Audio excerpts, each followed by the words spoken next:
Uncle Ralph owned the Rex. Trying to think who owned ours was the Stargazer. Uncle Ralph was the Rex, and there was another one. And I can remember Ray Gartman dancing around the boats, doing like this. Gabina and Roberta. They painted the boats pink, baby pink, and baby blue. It was the funniest thing. Down running with his hands like this. So Gavin was Gabina and Bobby was Roberta. Oh, he was a character. And you all had that big inboard at Garwood, I remember. That big speedboat, didn't you? Oh, yes. That was a wonderful boat. It Yeah. went boom, boom, boom, boom, boom, boom, boom. It Now, was so nice. who owned My Blue Heaven?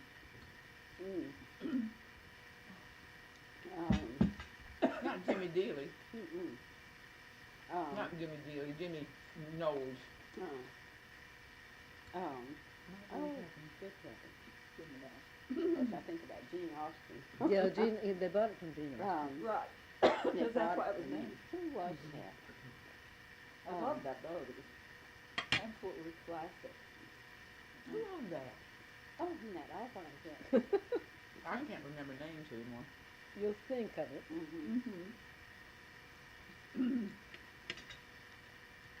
Well, the yacht club was quite a social center. It was. Where was the Carpenter's General Store? Was that on the north or the south side of the creek before the yacht club? They couldn't remember that. We talked about it. And there was a little, is that little tile? It probably was that old tile building that we had our yacht club activities. I thought Charlie Carpenter told me it was across the river. Oh, it was? Across the They bridge. don't seem to remember it. When did Violanta become Fly Creek? Violanta means Flying Creek. It's Flying Creek is his proper name. That's right. But Volanta, that whole section has been called Volanta before I ever saw it on Aren't you on the street Volanta? name. No, this is Red Bluff, Listen isn't to it? it. No, this is Secret. Volanta is like up the hill Yeah, there, Violanta is south. Yeah, that's right. by the blue light, up that way. Yeah. Which isn't the blue light anymore. Anybody got any stories about the blue light? That was quite a place. Was it always The blue light. the den of iniquity that I recall? It was. The pink elephant. Used to just be a hamburger shop. It was called the Pink Elephant though? Oh. And it was a hamburger shop. Hamburger. Well, to begin with, it was Mr. Foster's filling station. And those archways, and the building still existing, was where you drove in to get the gas. And the pumps were in between, in those archways. And then they sold it, and it was called the Pink Elephant. And then later it became, Looked like a great big elephant with those arches and those legs, see? then it became the Blue Light, and that was when Lee Parker had it. wasn't it? Yeah. Oh, the Parker House at Lee Parker? No, that was the Parker House later on, but Lee Parker did run it for quite a while. I remember Lee Parker's wonderful coffee and coconut cream pie. Oh, yeah. That's good pies. And fried chicken. He was the one that was almost blind, wasn't he? By the time you knew him, he had cataracts. But that was an institution. Everybody ate at the Parker House in the 40s and 50s. And his brother ran Kit Kat, or had it for a while. I missed Mama Capan had it first, I believe. Called the Kit Kat. And after we danced, that was a wonderful place to dance. What happened, do you think, to all the dancing? I mean, I know the dance club started up in Fairhope, the Revelers, and the, whatever, the one at Fairhope. But what, And those were from the early days. well, they're 50-some odd years old now. But how did the dancing evolve into dance clubs, do you think? instead of having the It's just a social get-together, I guess. Just from, The Valheras were started by the Malone, Adelaide Malone and Lenora, that bunch. right. Well, my first And night tell 'em. tonight was started by Mary Pittman and Lenora and Adelaide and Rowe. Right. And Rolla was also a charter of the Fairhope Mm-hmm. and Helen Dyson. And Because it's- The Valheras were the first ones.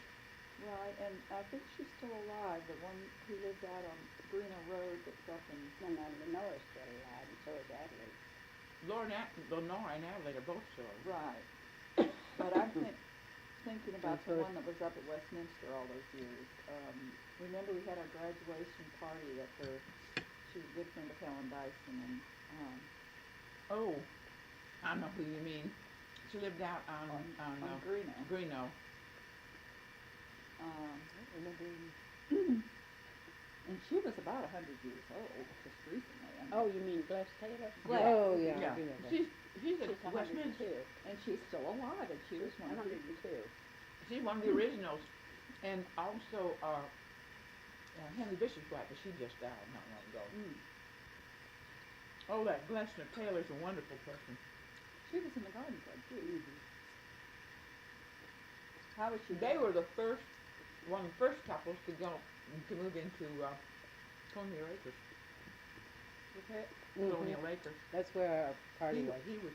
I thought it was out on the Mm-mm. house on Greeno, the White House on Greeno Road.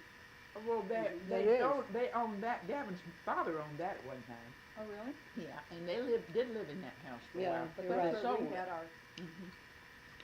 because Colonial Acres was not And then even wouldn't around when Well, we graduated. The Glessner's husband, who was crippled, yeah, he's the one that actually developed the Colonial Acres. Oh. Clark Taylor. He and Chester Village.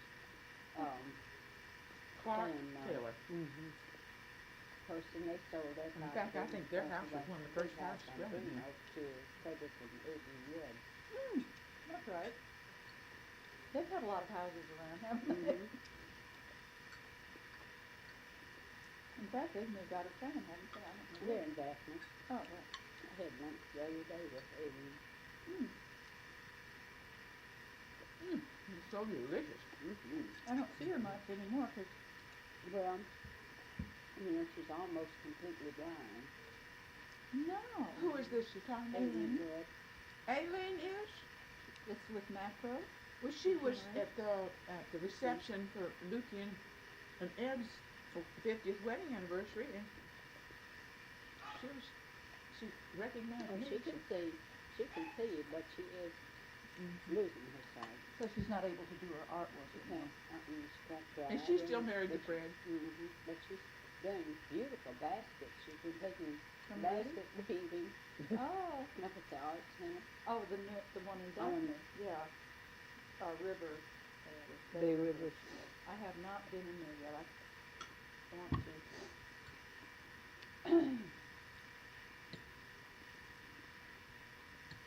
I was just thinking I've got to go home and cook for Gavin.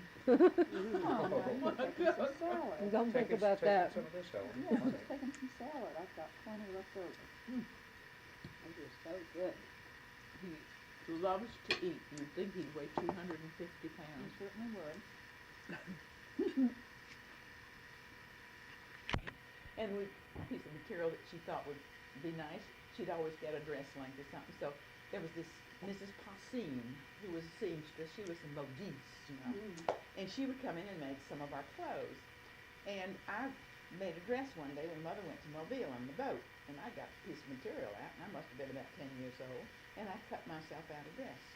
And I made a dress, and it was just a straight piece, and I cut like this for the armhole, and a piece like this neck, and I sewed the shoulder seams up, sewed the side seams up, and took some, it was white, piece of white with little tiny black rings like that all over it, and I took some black bias tape and about the neck and about the sleeve, and turned the hem up, and I had myself a dress when Mother came home. Oh my gosh, did you wear it? And I wore it, yeah, I did, I remember that. So now why did Mrs. Johnson scare And you a little? Mrs. Johnson, I used to make my clothes, and I made a couple of jumpers, and I had a real little tiny waistline like that ones. is now. And I made this down, I remember it was azalea colored pink, and I had a white blouse that I wore under it.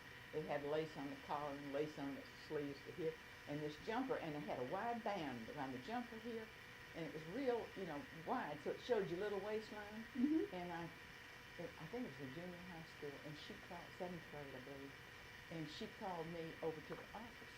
She said she wanted to see me. Because I thought, well, what does she want to see me for? I haven't done anything wrong. And I walked in that office, and she put her hands in my waist. She said, I don't want you wearing a waist pincher. It's bad for your health. I said, but Aunt Mary, I don't have a waist pincher on. And she called around here. She said, oh, I'm sorry, dear. Oh, so she apologized. She apologized. Oh, well, that's nice. And so then I thought to myself, well, I better behave myself. She's really observing me. Oh, that is funny. And I can remember at the Damrosch concerts, the radio, every Friday morning we had assembly. And that's where we the whole school, from kindergarten all the way through, would gather at Cummings Hall, and they had the loudspeaker system and the Damrosch concerts over the radio. And they were wonderful. That was my introduction to really classical music. And he would say, now listen, do you hear the flutes? You hear the flutes. Listen to the strings. You hear the strings. It was just wonderful. And she was always there conducting it. That's nice. Do you know where she got the prayer, the school prayer? Everybody says it was her, that she introduced it everywhere. And I don't know if it was original. Yeah. The rhythm of the soft wind's lullaby, the sun in shadow, the withering spring, and my great love that dwells in everything. It is a very beautiful prayer. I say it every night. And you still run into it because it so Well, many people. has she signed her name to this prayer? She didn't write it as far as I know. No, she didn't write it. But nobody knows who to credit it to, and I just have we're hoping you copies would of say. that, and she just, out in Ireland, she just had a way of putting something that you were just a believer. She had, it was like a magnet. A cult. Like It really was. You just became completely fascinated. My goodness. What was her husband like? No, but he was a nondescript. Nobody. I don't even remember him. I don't either. I don't remember him at all. No. I don't remember her sons either. Well, one of them died before I was, but the other one, Clifford Ernest. We just didn't I know. don't remember the boys. So she was the dominant personality of the family. Well, that was her life. The school was her life. I mean, I think the boys and the husband came. Well, if she were a man, it would have been the same way, but because she was a woman in those ages, Well, that's why I would wonder what her speaking style was like. If it was feminine or. But it sounds like Well, she it really was. just It was a not. very It forceful was woman. very forceful. In her. But that's why you found it a little scary to be called into her office. Yeah, I think she was very firm, but Is there she some? was nothing mean or ugly about her, but she just made you feel like you better do right. Yeah. Well, everyone says, but she was kind of inspiring from what people said. Yeah. That they wanted to please her. I mean, Claude Arnold was quoted saying, "I just wanted To please her. her, to please her." And he just repeated it. And this is in one of these interviews. Which is not part of her philosophy of education. No, that's funny that she. And this is what used to kind of troubled me. Yes. Well, in You spite of felt her like philosophy, you better then- do right, or else, So that's true. Instead of enjoying the learning of the joy of learning for you or for yourself, it was really to please. There was a lot of having to please Mrs. Johnson. Well, we wanted to please her. Right. Let's put it that way. You wanted to get it right. Yeah, we wanted to get it right. And what she was saying was do whatever you want to and that'll be right, but you weren't sure you could. Do it your way, trust not that. be forced into doing it somebody else's way. Yeah. So it must have been pretty hard to enforce. That's a hard thing to get people to do. Well, Okay, no, you I do don't it in remember anything any way you want to. discipline problems in No, school. no. I don't ever remember any 'Cause- discipline problems. Because she had that personality that people did want to do what she wanted. And all of our teachers at school were teachers who were retired college professors that came down here to visit. Oh, you had the most wonderful teachers. We had the most marvelous teachers in this world. Teachers that were professors in colleges. It really was great. They came down because they wanted to learn from her as much. Well, and they as came down for the winter. And, So, see, they wintered here. and some of them went off and started their own schools. Yeah, that's right. Like Grace Wapsall. Well, and she started schools too. Aunt Mary. Oh, yeah. And Ricky, my older sister, went out when the Cases left here and went out to Oregon. Ruth and Albert Case, they took my sister Ricky with them because she had had the teacher's training and had been at the University of Alabama, graduated from the University. No, she had 3 years at the university. And they took her out there and they started an organic school in Oregon. Hood I River. didn't know that's why Ricky went out there. Yeah, in Hood River, Oregon. But they started at, They started what a did they school call out it? there. Organic school? Organic school. And then Ricky came back here and went into the school home. Well, did the And the school school fail home out mother. there? Hmm? Did the school fail in Hood River? No, I don't even know. I don't even know. I can look that up. I corresponded Doc with Ruth might know Case them. for a long time, but I gave up. I mean, years ago, I quit writing to her because her son, Charles, was in my graduating class. Oh. Charles Case. And Mr. Case was my science teacher, her husband.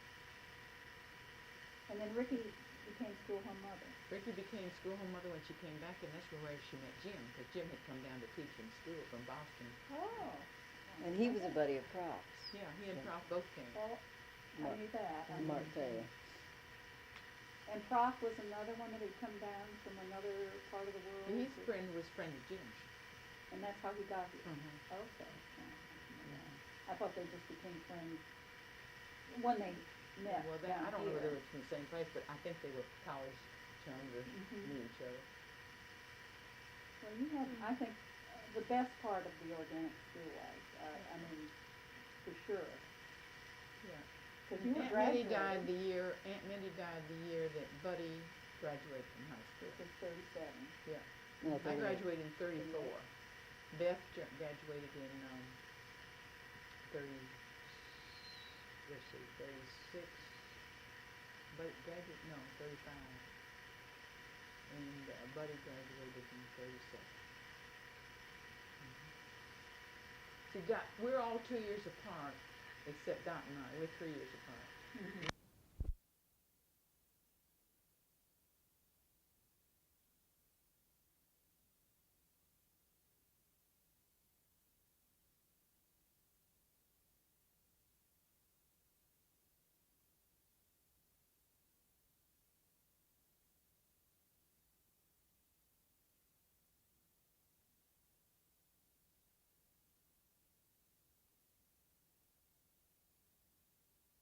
Conquer.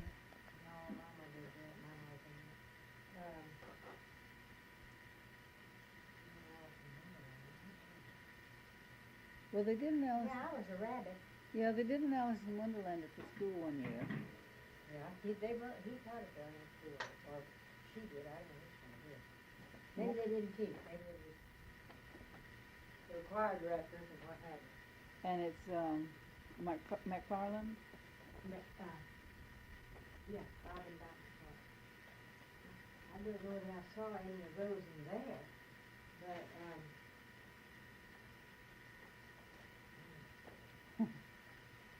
Well,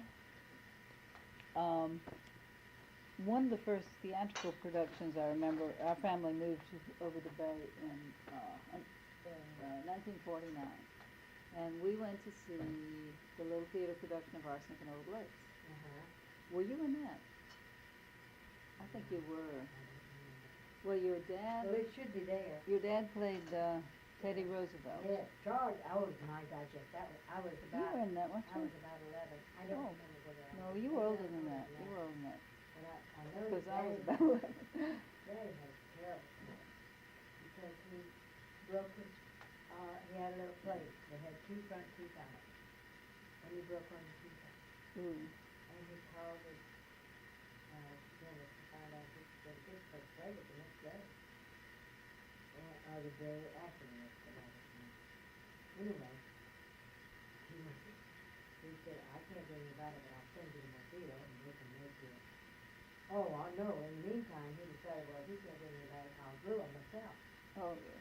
Well, you know, do it yourself. Uh-huh. Yeah, the organic way. Yeah.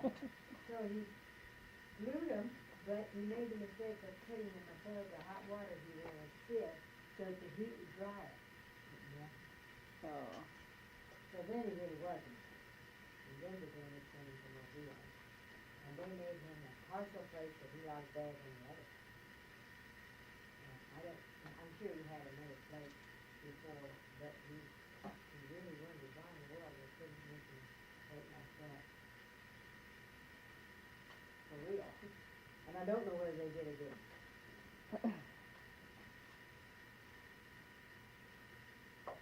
Anyway, he's got him fixed for the charge. You know, Yeah. Charge! Yeah, he had to howl that out, didn't he?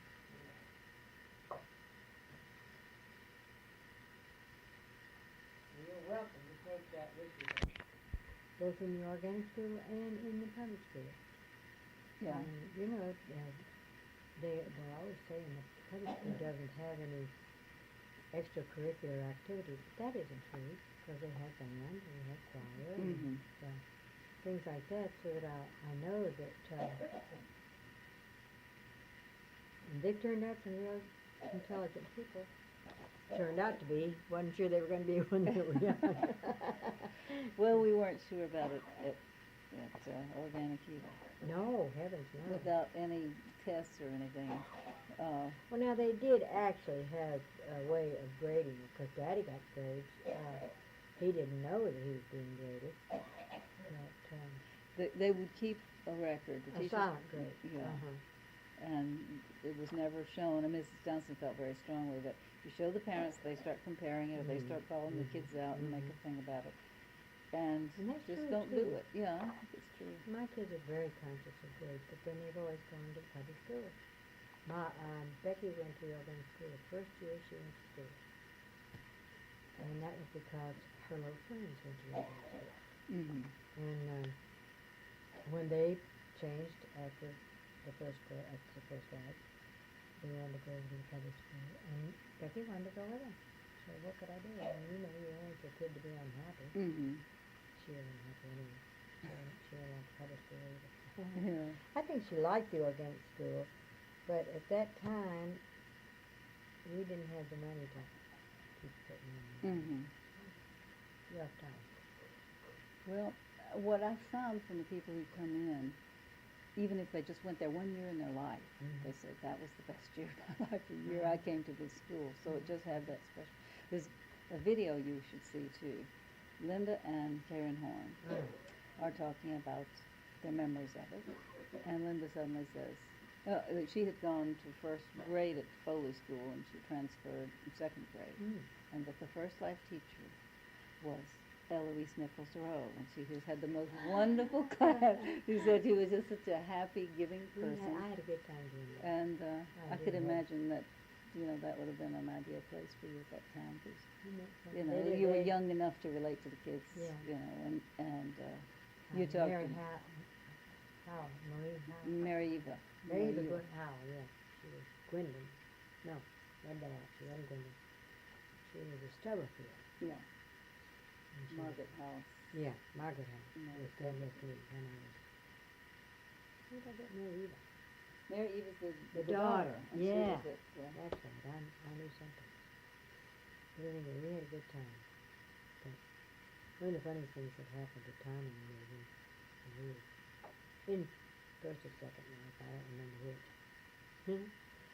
Tommy says, "What does playing hooky mean?" And I said, "Well, it means you don't go to school." And he said, "Let's play hooky."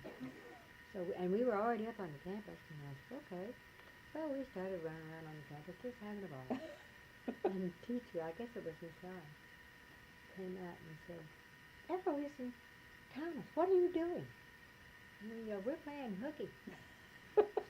She said, "You come on down here." Sounded like a good idea. Yeah. So we went to school. It was pretty easy Yeah. to both you. Well, they, the whole idea was that school wasn't very much different from not being in school. Yeah. You know, you just went and Do you remember the swimming pool? No, it Yeah. wasn't there. I Oh. think it was grown over there was still a. Well, it was deep though, Yeah. I mean, it was When I was there, not they deep didn't on have water in it, it was just the flowers were growing in It it. wasn't weeds. deep on me now, but The little kids played in it, that was wonderful. yeah, and the big blocks, I love those blocks. You could build a pig Well, pen. apparently Mrs. Johnson deliberately had real oversized things for kids to play with. She would bring out these huge pads of paper and big things of paint and say the bigger the better, and she said she noticed that the kids gravitated to those big building blocks. Oh, I do. So, what are your memories of her? Mrs. Johnson? Mm-hmm. I really had very little to do with Mrs. Johnson because she was still teaching in upper grades and I was in the lower grades. I'd see her walking around the campus. Was and she that kind of thing. intimidating? No, not at all. Nobody could intimidate me in those days. That's good. No, Dr. Zoik did when I was older then. But, no, she was a very loving person. I can remember seeing her put her arm around people and Mm-hmm. girls and boys and they need. Yeah, I got that feeling too. That that she was a personage, but the kids felt they just liked it. That's almost everybody says that. And it's hard to describe. And those of us I don't know how in the world she did the things that she did. Because she was a real go-getter. I mean, she went overseas and everywhere to try to get money for the school, of course. and she would make speeches Lecture. anywhere. You Yeah. know, apparently they were just hugely successful. These are really just what I'm looking for. Good, okay. And I've got numbers on all of them do except any of the- this one. do you have any photographs from any of these productions? No. This That's is a all I shame. have. That's Yeah, a it is, shame. I'm sorry. We just didn't take pictures like they No, should they have. don't take pictures You like can keep one of these because just, I think there's another thing in here that's a duplicate. There's no point in you taking duplicates, Okay. just in case. But, for my book, I'm exploring the whole of Fairhope and how people remember it. And one of the things I would like to be able to describe to people who don't know is how much we use the gullies. The gullies Oh, were all yeah, through I Fairhope. love the And gullies. when I moved back, I don't know where they went, really. I guess they filled the No, mountains. Big Head Gully's still there. Fairhope, the city of Fairhope still uses it as a runoff for water. Mm-hmm. As a matter of fact, they exchanged part of the gully for some land somewhere. I don't know where it was. Exchanged for a single tax, and we could build on the property that they exchanged it for, and then they'd let the water run off. They needed a way for the water to run off and run down to the bay. In fact, the last time Carolyn was here, she and I went down and walked up Big Head Gully, Mm-hmm. and we sank in sand, Uh-huh. wet sand, up to our knees. And it kind of scared me at first, Yeah. and I realized I wasn't going to go any further than that. And some lady came out behind me, and she had a house that backed up to the gully, and she said, "What are you girls doing?" And Carolyn, like a smarty, said, "Oh, we lost our boat." She always had an answer for everything.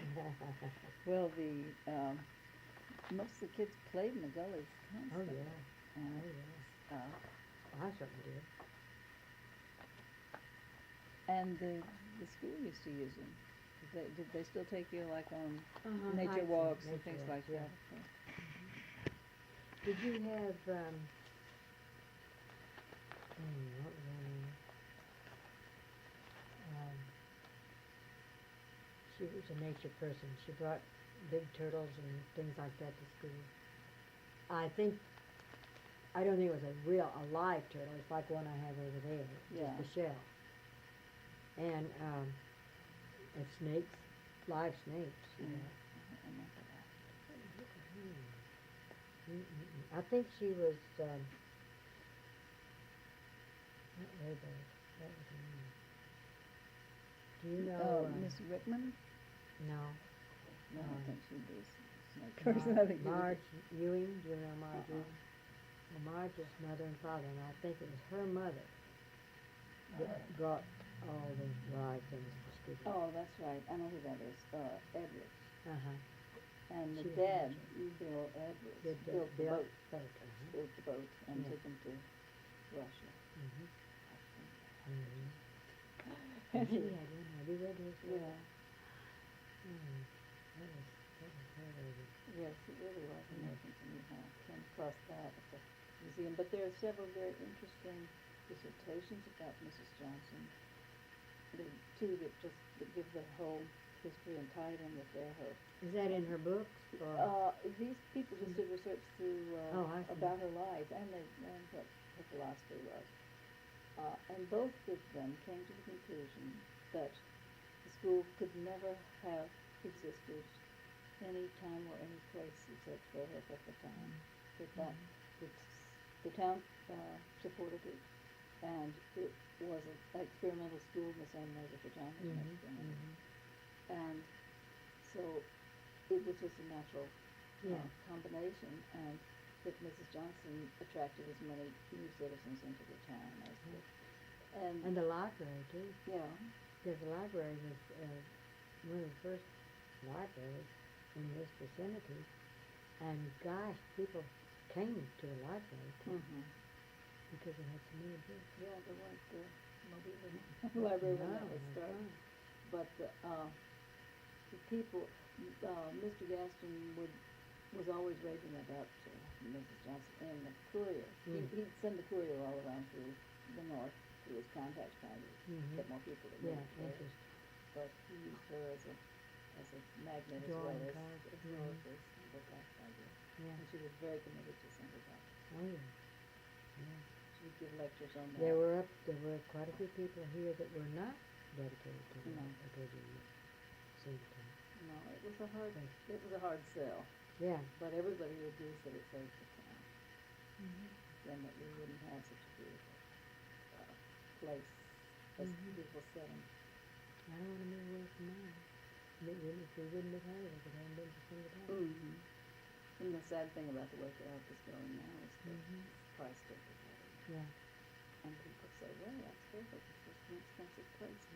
No, And it that's didn't. not Fairhope, No. that's what's wrong.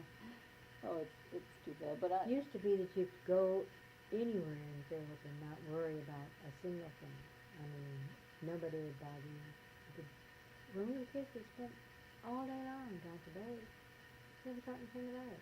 I don't know what my parents were thinking. well, they really weren't that worried, I don't think. No, they didn't have anything to worry about. I heard two stories like that Helene Hunter and Mrs.